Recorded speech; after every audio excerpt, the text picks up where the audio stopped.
Bonjour et bienvenue sur la troisième partie de ces tutos sur After Effects concernant l'animation de texte. Alors ce que je vous propose de faire aujourd'hui, ça va être très rapide parce qu'on va pas s'éterniser sur les animations de texte. On en a déjà fait 2 tutos là-dessus, donc j'invite ceux qui prennent celui-ci en premier à regarder au préalable les 2 précédents. Prenez le temps de bien les regarder, de bien comprendre les effets d'animation sur texte parce qu'on va s'en servir là, mais je ne vais pas forcément expliquer tout en détail. Donc pour essayer de gagner du temps, d'aller assez vite. Et voilà, donc le tuto devrait faire environ un quart d'heure en gros quoi. Et voilà, donc je vous propose de faire ça. Un texte qui se décode petit à petit avec un vumètre justement qui passe du rouge au vert, contrairement au vumètre de son. Parce que là en bas, c'est pas, le code n'est pas décodé et après il arrive au vert quand le code est décodé. Donc quand le texte est décodé plutôt, voilà. Et donc je vous propose de commencer tout de suite. On se retrouve sur After Effects. Bien, nous voilà sous After Effects. Donc là, on va faire en sorte de mettre le texte en blanc, de réinitialiser ça. Voilà. Donc comme ça, vous retrouvez l'interface que vous devez avoir en ouvrant votre logiciel préféré. Enfin, du moins un de ceux que vous préférez. Et on va commencer tout de suite. Alors on va commencer par une composition, donc, nouvelle composition 1280 par 720. On va pas la nommer, c'est pas utile, mais si vous voulez, vous pouvez. On va partir sur 30 secondes, non, on va partir sur 20, ça sera largement suffisant. Voilà. Voilà. Donc on va créer ici un calque de forme qui va nous servir pour faire notre dégradé. On va le caler comme ça, ici, voilà. On va aller, donc là on a un calque de forme avec un fond blanc, comme on peut voir ici. Nous, ce qui nous intéresse, on va aller cliquer ici, là, sur le mot fond. On va aller chercher, alors vous avez sans fond, fond uni, c'est marqué dessus, hein, dégradé linéaire et dégradé radial. Nous, ce qui nous intéresse, c'est un dégradé linéaire. Alors là, il a gardé les couleurs de dégradé que j'avais. C'est très bien. Mais voilà, donc ensuite vous cliquez ici sur dégradé, vous faites votre dégradé comme ceci, vert, rouge. Alors vous essayez de faire justement, on va voir comment on cale ça. Moi je les avais calés comme ça. Ensuite en cliquant ici sur la petite flèche, on a 2 petits points, il y en a un qu'on voit ici et l'autre qui est derrière la flèche mais qu'on peut tirer comme ça. Donc on va aller le mettre en vertical.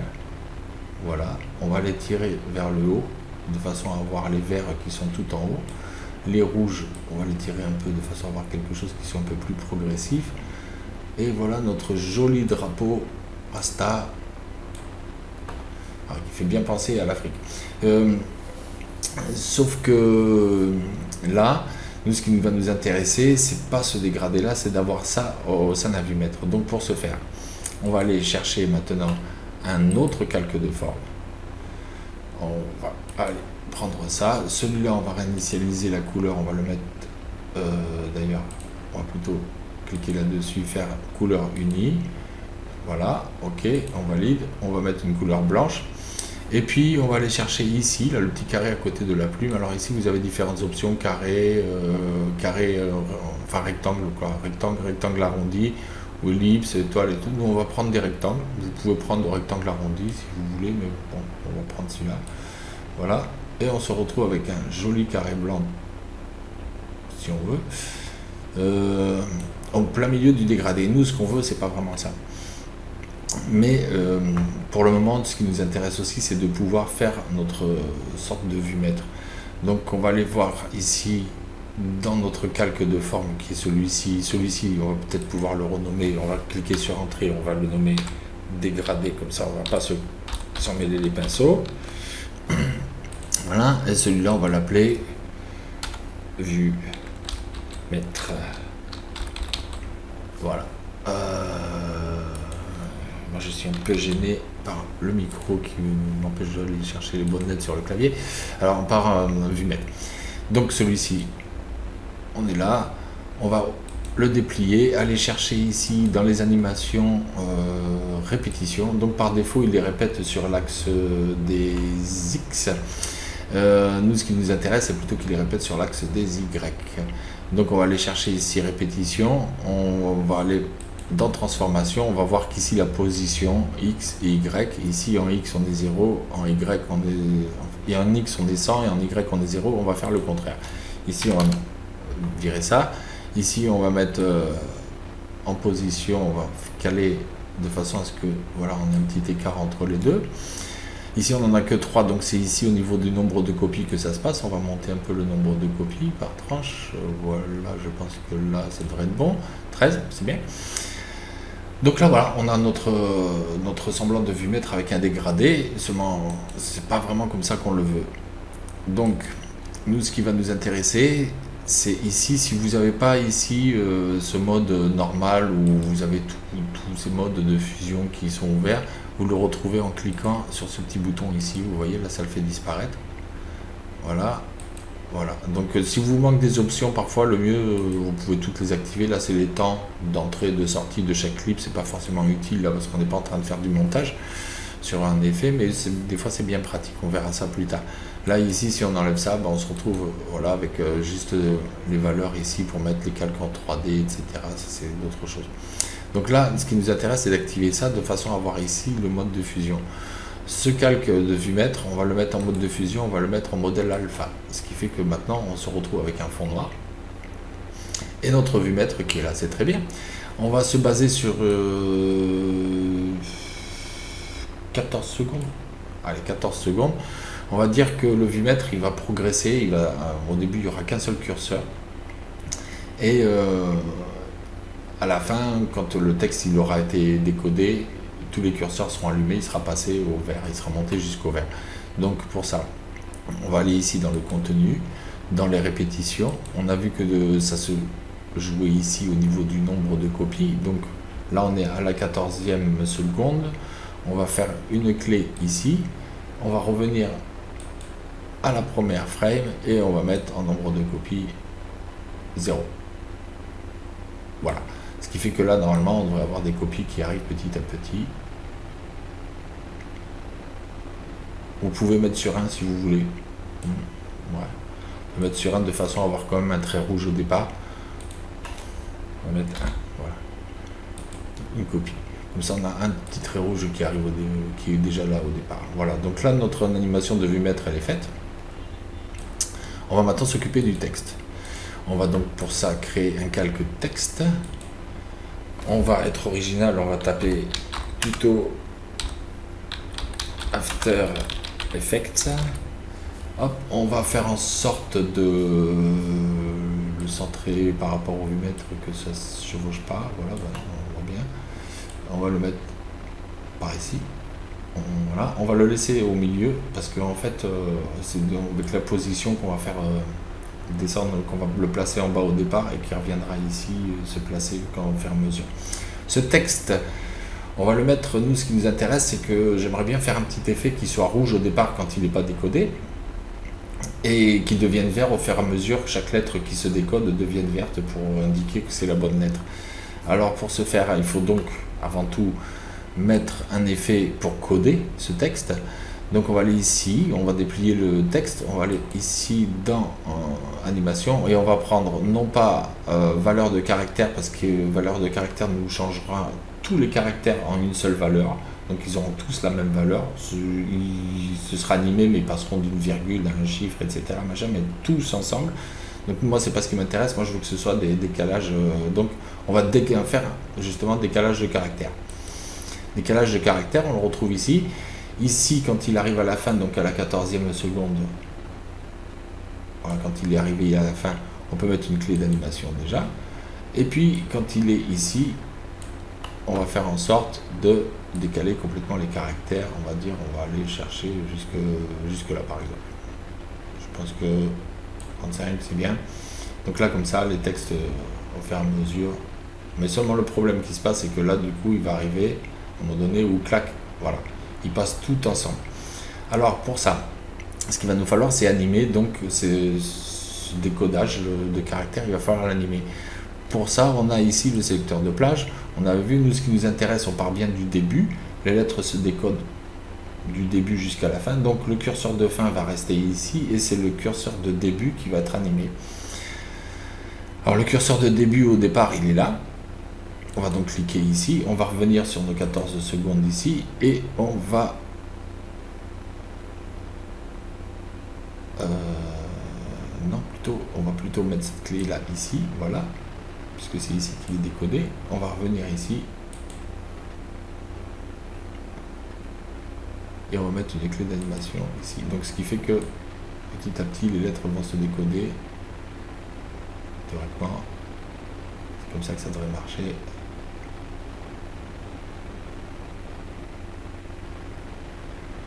Non, il reste à 0 tout le temps.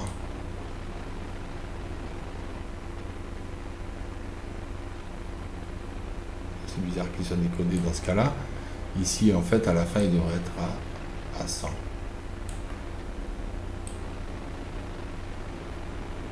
C'est bizarre hein, que en étant à 0 il était décodé quand même. Donc voilà, normalement là le texte il est bien. Nous maintenant ce qui nous intéresse c'est de faire en sorte que les lettres se placent au fur et à mesure. Alors pour ce faire, c'est bien question d'une animation de position, donc c'est ce qu'on va faire. On va pas aller chercher dans les positions ici parce que ce serait tout le texte qui serait transformé, tout le texte d'un coup. Si on clique ici qu'on va chercher dans les positions, c'est tout le calque texte qu'on va déplacer. On va aller chercher ici dans propriété de position. Alors on va se mettre ici. Il sera au centre, donc ça c'est bon. On va mettre une clé d'animation ici sur le secteur de position, voilà. Et puis on va se mettre au début de l'animation et on va descendre cette position de façon à caler le texte avec le trait rouge. Voilà, bien en bas, voilà. Donc ce qui fait que là normalement on va voir les textes qui vont monter. Voilà, petit à petit, et voilà. Donc maintenant, si vous avez le choix entre faire comme ça et le texte monte au fur et à mesure, voilà, d'accord.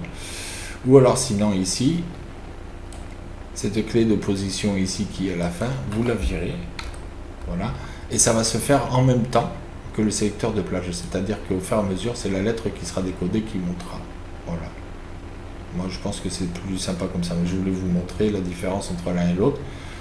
Du coup, vous voyez bien, il n'y a plus de clé ici, donc on pourrait dire oui, mais le texte ne va pas monter. Si, parce que ça joue avec le sélecteur de plage qui lui agit sur tous les effets qui se retrouvent au-dessous. Ça j'ai expliqué dans les 2 premiers tutos, c'est pourquoi j'invite ceux qui le prennent en cours à y regarder de plus près. Ensuite, qu'est-ce qu'on veut? On veut que ce texte il soit vert au départ, enfin rouge au départ, mais qui passe au vert. Donc moi mon but d'animation c'est que le texte c'est à la fin qui passe en vert, c'est-à-dire quand il n'y a plus rien il est vert mon texte. Et alors pour ça il faut pas se tromper, il faut donc mettre le texte ici en vert,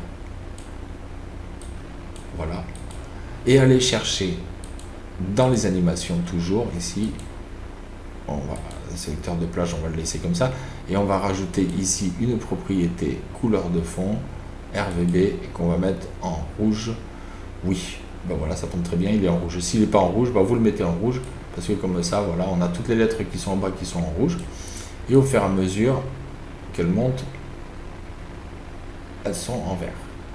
Donc voilà, on a notre animation qui est faite. Donc c'est allé très vite, vous voyez.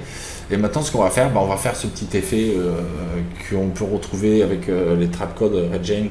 C'est Shine, il me semble, qui fait cet effet-là. Pour ceux qui ne l'ont pas, on va donc se servir d'un plugin qui est livré directement avec After Effects, qui s'appelle le Light Burst, et c'est la version donc 2.5. On va faire un clic droit sur le calque, on va aller chercher ici Génération, et on le retrouve ici Light Burst 2.5. Light Burst 2.5, voilà, ça fait pas tout à fait le même effet que Shine. Shine est beaucoup plus pointu, beaucoup plus perfectionné, mais disons que pour nous ça nous ira bien. On va donc déplier ça, on va maintenant plus s'occuper de ce qui est des animations, on va s'occuper juste de l'effet. On voit ici, si je tire les rest lengths, que ça, effectivement, ça tire énormément les traits. Donc voilà, là on va le mettre à 0 au départ, parce qu'il ne faut surtout pas que... Alors on efface, on clique sur entrée, ça met directement à 0. L'intensité c'est pareil. Donc là on est à 14 secondes, on va aller... tout petit peu plus loin. On ne va pas parler en termes d'image, mais on pourrait cliquer 2-3 fois sur ici, image suivante. On va aller un tout petit peu plus loin. Et ici, on va commencer à faire comme ça. D'ailleurs, cette clé-là, je vais plutôt la mettre sur 14 secondes ici. Voilà. Et ici, on va commencer à faire monter un peu le... On va aller un peu plus loin. Et puis, on va faire monter un peu le radius, le paramètre de rayon. Voilà, on va le faire monter. On va aller... ouf, là, je suis allé un peu loin. Voilà. Voilà. On va le faire monter comme ça. On va aller animer aussi le centre, donc on peut essayer de faire un truc qui soit plus centré, voilà, par exemple, sans l'animer, mais comme ça au moins, voilà. Ensuite ça va faire comme ça. On va à partir d'ici mettre une clé sur l'intensité, aller un peu plus loin, monter l'intensité, donc on voit que les couleurs changent un peu. Très bien, comme si ça brûlait un peu, voilà. Voilà, on va essayer de monter un peu plus le ray length s'il veut bien, s'il le prend. Au-delà d'une certaine limite il veut plus, voilà, donc on va le laisser à ça. Et puis on va aller jouer maintenant sur l'opacité, c'est à dire que là on va le laisser un peu comme ça. On va pouvoir peut-être animer pourquoi pas sur l'effet aussi, on va animer le centre, on va faire en sorte que ça bouge un peu. Le centre, on va l'animer. Ici, là, on va faire cette clé-là, on va la mettre au début. Voilà, pour que là, il soit centré. Et ensuite, on va dire qu'ici, là, ça fait comme ça monte comme ça. Voilà, par exemple. Et le texte, à partir d'ici, dans les transformations par contre normales, standard, on va mettre une opacité ici, toujours à 100, on met la clé toujours à 100, et on va quelques images plus loin. Et on enlève tout à 200. Ensuite, pour le vumètre, donc on va se référer, hop, attention, je sais pas si... oui. Ensuite, justement, on va regarder ces deux clés-là. Pour le vumètre ici, au niveau de transformation, répétition, voilà, au niveau ici des copies, donc ça on enlève. C'est ici au niveau des copies. À partir d'ici, on va toujours mettre sur 13. Là ça va rester à 13. Et là ça commence à baisser. Donc à partir d'ici, on va mettre une petite clé en cliquant là-dessus. Non pas là parce que sinon vous effacez vos premières clés. Donc il faudra les refaire. Un petit CTRL Z ça suffira. Et ici du coup, on va les descendre à 0. Voilà.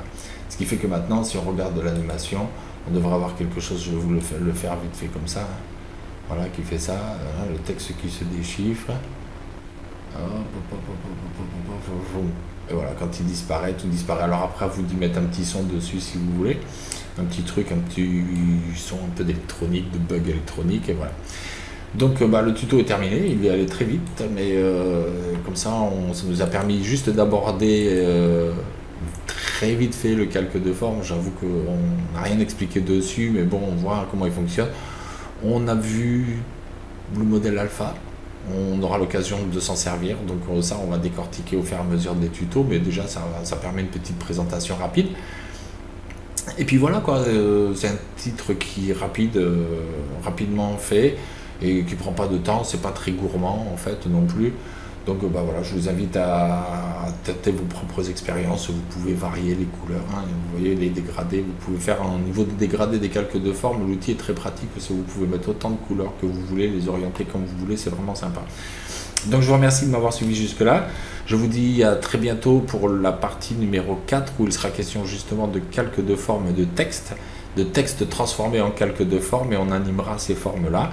Ça, ce sera dans une première partie du tuto, et en même temps, on essaiera de voir un peu autre chose avant d'expliquer un peu, de travailler un peu avec les masques, de façon à pouvoir ensuite embrayer sur la partie numéro 5 des tutos d'After Effects, où on laissera un peu de côté l'animation de texte et on passera directement à des effets un peu plus visuels, à partir de vidéos,